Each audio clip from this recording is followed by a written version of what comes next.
This is a good example of the Council's affordable housing programme. Here we have 5 brand new 3-bedroom homes which were constructed in an undercroft below this block on the Andover estate. 2 years ago, this was a redundant boiler room site that attracted a lot of antisocial behaviour and fly tipping.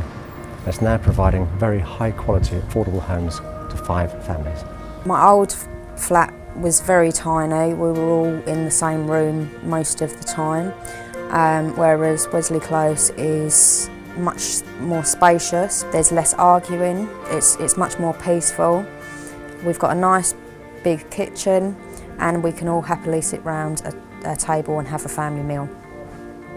To most people, a decent home will be one that is high quality and fit for current living, would have a modern kitchen and bathroom, wind and watertight, have high levels of insulation and energy efficient heating systems. The Council's building the first new Council-owned affordable homes for over 25 years. The majority of these homes will be family-sized units, which will help with our problems of severe overcrowding, and all of the Council-owned homes will be let at social rents.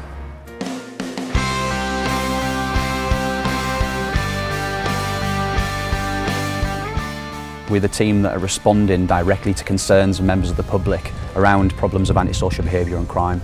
We're here at the Packington estate today, where up until recent months we had significant problems. Residents really felt as though their community was slipping away from them. We had large groups of youths congregating from early afternoon until the early hours of the morning. That in itself isn't an issue, but there was a lot of intimidation towards residents, even throwing stones at the police, stolen mopeds being driven up and down the area, causing lots and lots of disturbance to all the residents and local community.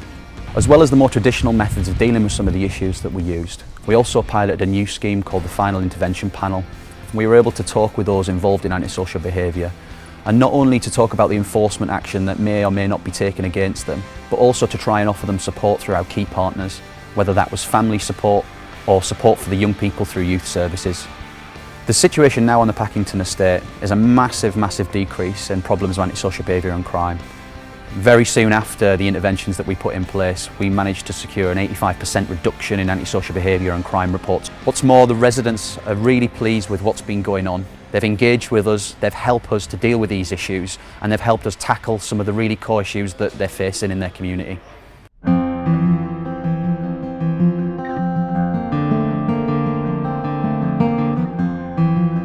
In April of this year, a number of changes were made to the way local housing allowance is calculated.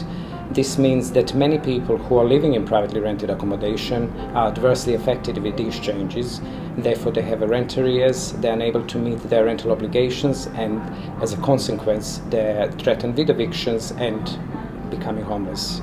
The aim is to empower people to help them help themselves and to tackle the issue well in advance rather than in a last minute.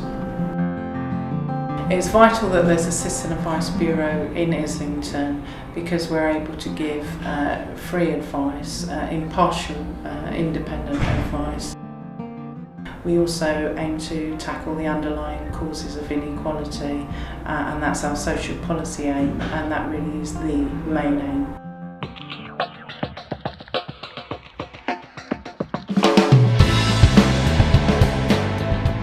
I first got involved with the platform a while ago, about 2 or 3 years ago. What we set out to achieve was a performing arts centre for young people by young people.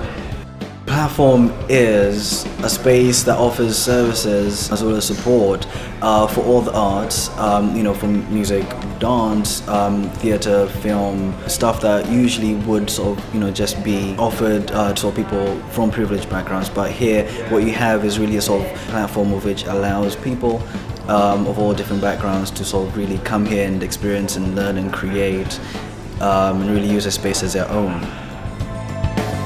It's about making sure that young people in the borough feel socially included and feel that they have a voice and that voice is heard and a difference is made as a result of that voice.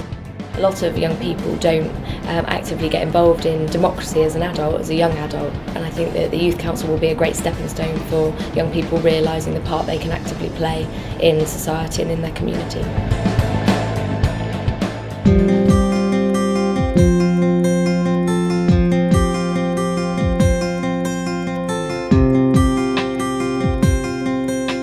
The day centres help people to maintain a healthy lifestyle by having the opportunity to come out and socialise. Social isolation, for a lot of people, that is a major thing because living by themselves, they're not really mixing with people, and I think it's nice to have that contact with people if you want it. You watch TV can't answer you back, and sometimes you don't see anybody, so you feel more and more sick, you feel lonely, and you don't look forward for anything. But here you look forward, tomorrow you go to the centre, so you feel happy. One of the things we do to keep people active is keep fit. I mean, it's around doing breathing exercises and chair-based activities that people do, and it keeps them supple and still exercises their muscles. People are very good here, kind and help. But also it's very good with the food. So this centre I like it very much.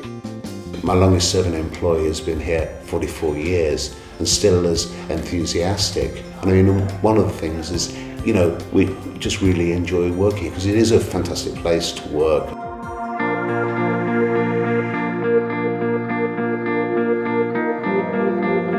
My responsibility really is to make sure that the services that Enterprise, the council's waste contractor, provides are done effectively and well. And those services really are the basic core services that we see on the streets of Islington on a daily basis. And they include things like refuse collection, our recycling collections, graffiti removal, winter maintenance, a whole range of services that need to be invisible really, because if they are done well, people don't even see them happening. My name is Ryan. I work for the art team for Islington Council. We do a lot of different level of antisocial behaviour we deal with, and that comes down to dog fouling, paint spills, graffiti, lumber jobs, and also urination and human faeces. I'm very proud of my job, and I do believe that it makes a difference. It makes Islington seem much nicer and a much nicer place to be and a much nicer place to live.